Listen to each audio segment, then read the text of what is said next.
I was in the middle of unclogging the bathroom sink when the message came through. Not a "Hey babe," not an "I love you," not even a simple check-in. Just, "Relax."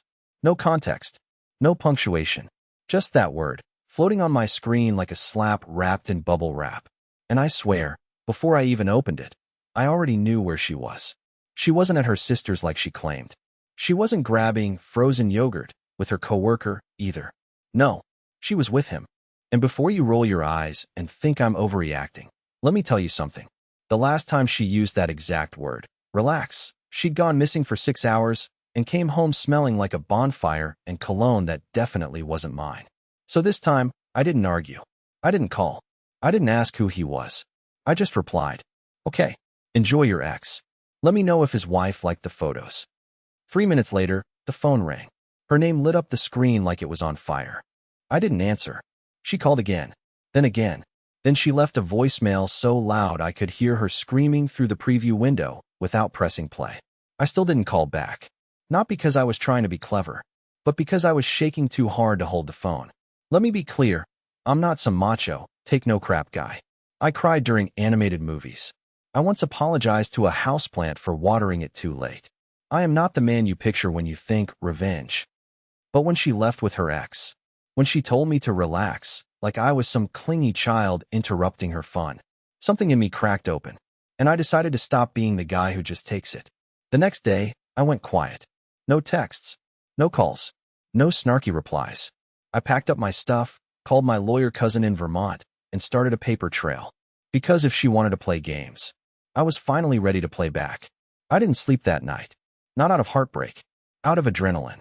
You know that feeling when you're about to give a presentation at work and suddenly forget your name?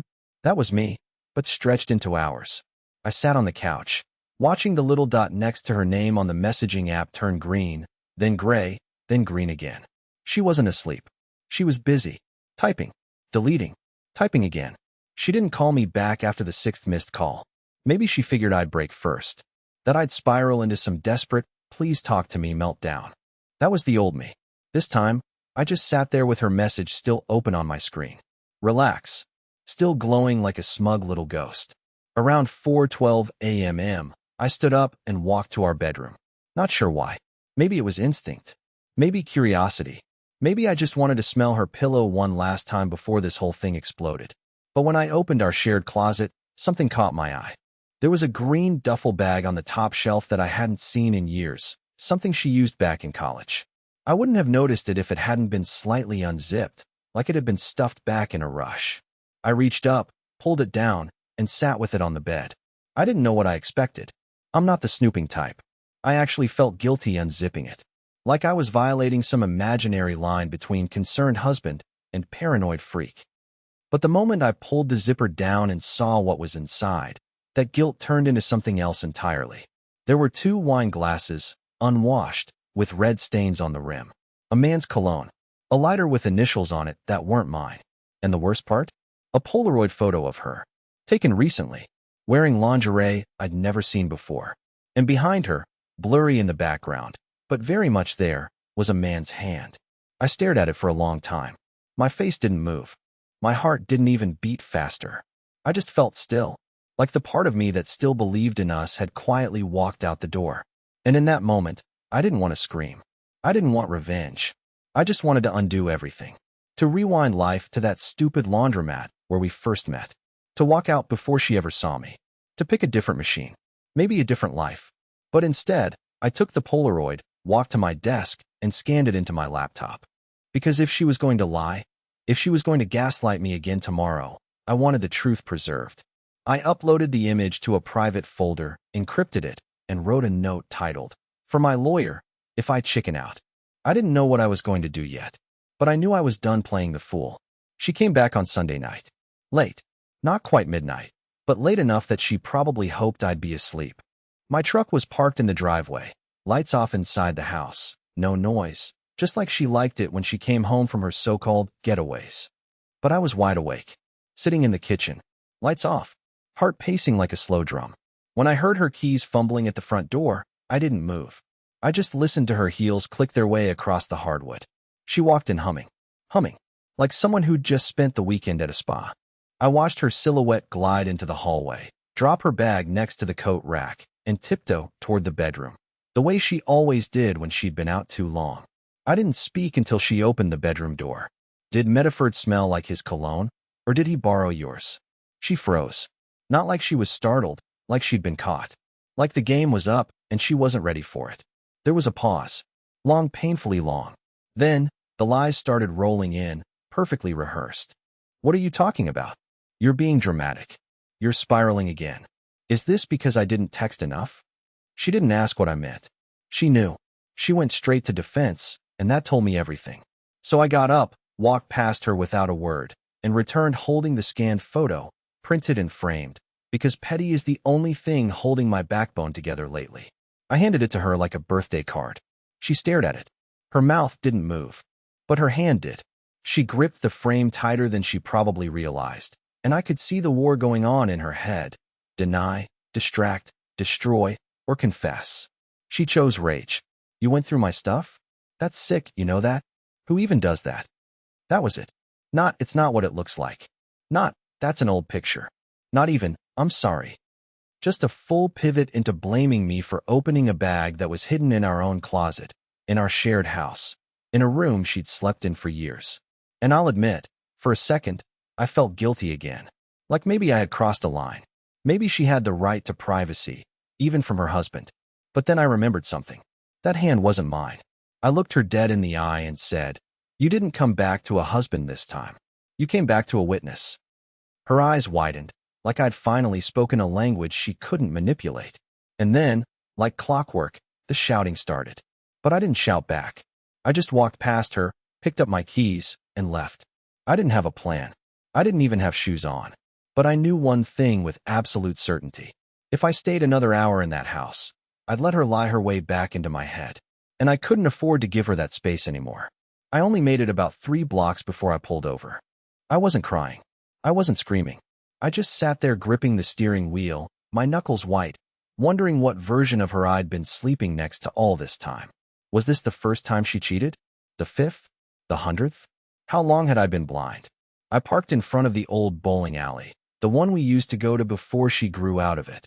Funny how people grow out of joy so quickly when they grow into someone else's bed. I sat there for maybe 20 minutes, trying to decide if I should call someone. A friend? My cousin? A therapist hotline? Instead, I just scrolled through her old messages. Messages that felt warm back then. Normal. Ones like, "Don't forget milk," or "Call me when you're out of the meeting." And suddenly, they felt like they were written by a stranger wearing a mask. A woman who could look me in the eyes every day and still choose someone else every night.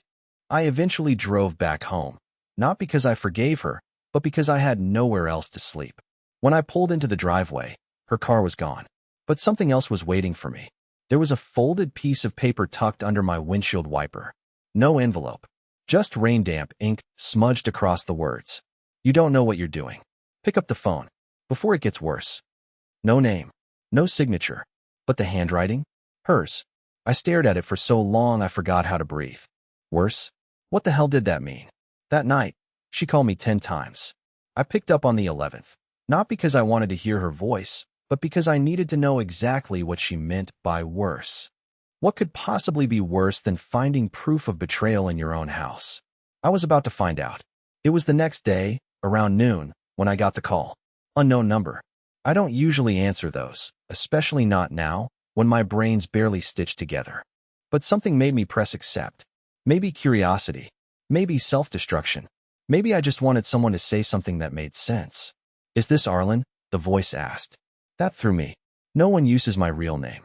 Not even Riley. She always called me AR. So when I heard it spoken with such deliberate calm, I already knew. It was him. "Yeah," I said, half expecting him to gloat. To say something smug or territorial or disgusting. But instead, there was silence on the line for a beat too long. Then he said, "She told me you knew. About us." My mouth went dry. I didn't respond. I didn't need to. He let out this bitter laugh. Not cocky, nervous. "Look, man, I didn't know she was married. Not until, like, last month." My stomach dropped. I thought I'd be angry, but I just felt cold. Empty. He kept talking, fast, like someone trying to clean up a mess while the building's already on fire. She said you were separated, that you were just her ex-husband who wouldn't move out. She said you were unstable. I cut him off right there. You believed all that. He hesitated. She's convincing. Then came the part that made me grip the table so hard my nails left marks. She told me if you found out, you might hurt yourself.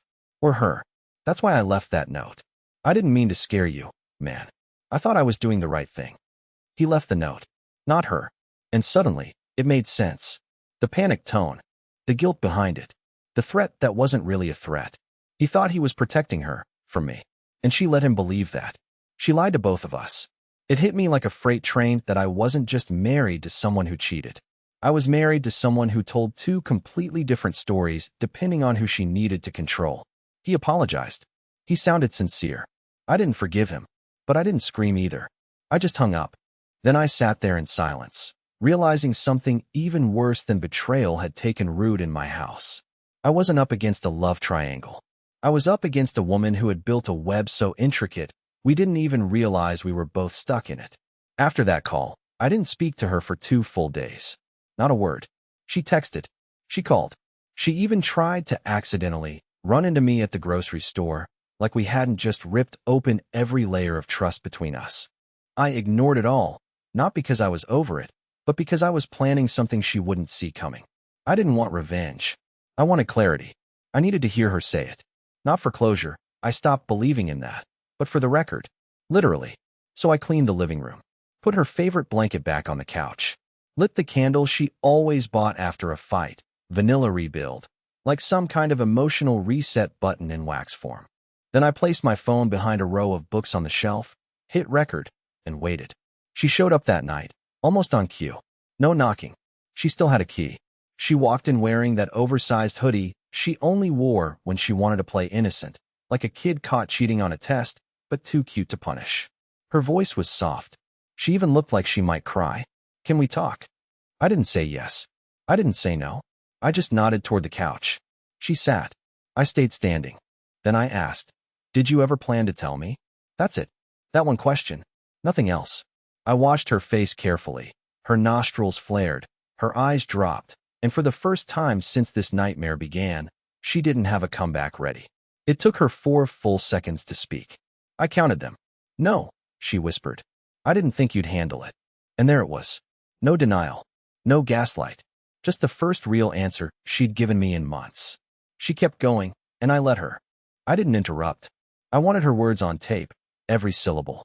She said things like, it just happened, and you were so distant, and I didn't want to hurt you. As if hurting someone and hiding it are somehow different. Then she said the line I'll never forget. I was going to leave him. For you. Like I was supposed to be grateful. Like being her backup plan was a promotion. I didn't react. Not on the outside. But inside, something went still. That kind of quiet right before a storm. I thanked her for being honest. She looked relieved. Like we'd had a breakthrough. She didn't know I'd just recorded her entire confession. And I didn't know yet what I was going to do with it. But I knew this. She'd finally told the truth. Not because she wanted to, but because I stopped giving her a script. The next day, I did something I probably should have done years ago. I messaged Ava. Yeah, that Ava. Her old roommate from before we got married. The one Riley always called too dramatic or obsessed with the past. We hadn't spoken in 4 years. Not since the wedding. Actually, when Ava left early and never told us why, I sent her a single line. Can we talk about Riley? Off the record. She replied in under 2 minutes. Sent me her number. Told me to call. So I did. I didn't even say hello. I just said, I recorded something. She finally admitted it. Everything. I don't know what to do with it. There was a pause on her end. Then she said something I never expected. You're not the first person she's done this to. My throat tightened. What do you mean? Ava sighed, and for a second I could hear her debating whether to say more. Then she unloaded the version of Riley I never knew existed. Back in college, Riley had been in a long-term relationship with a guy named Derek. They dated for almost 3 years. Everyone thought they were getting engaged, until one day, Riley vanished for a weekend. No calls, no texts, no explanations. When she came back, she dumped Derek, told her friends she needed space, and moved in with someone new less than a week later. A guy she swore she accidentally fell in love with. According to Ava, That pattern happened twice. Different guys.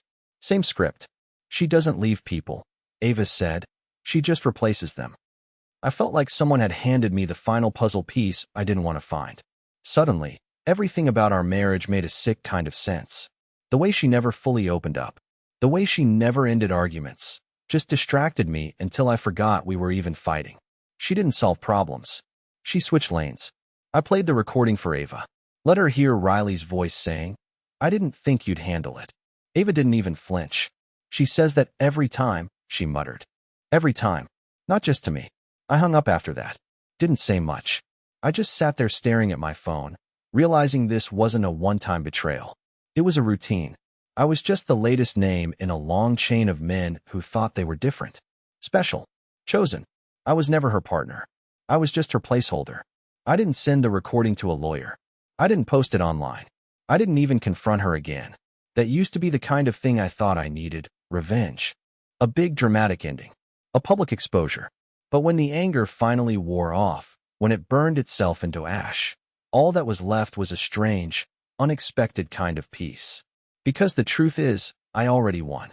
She had spent years building a life out of manipulation, out of distractions, out of half-promises and misdirected apologies.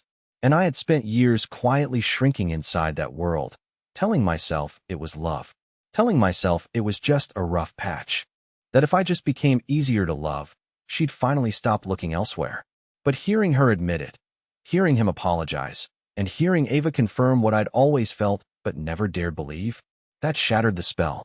And with that spell broken, I realized I didn't want her back. I didn't want an explanation. I didn't even want closure from her. I wanted me back. So I moved out. I left the house, the furniture, the wedding photos in the drawer. I packed light.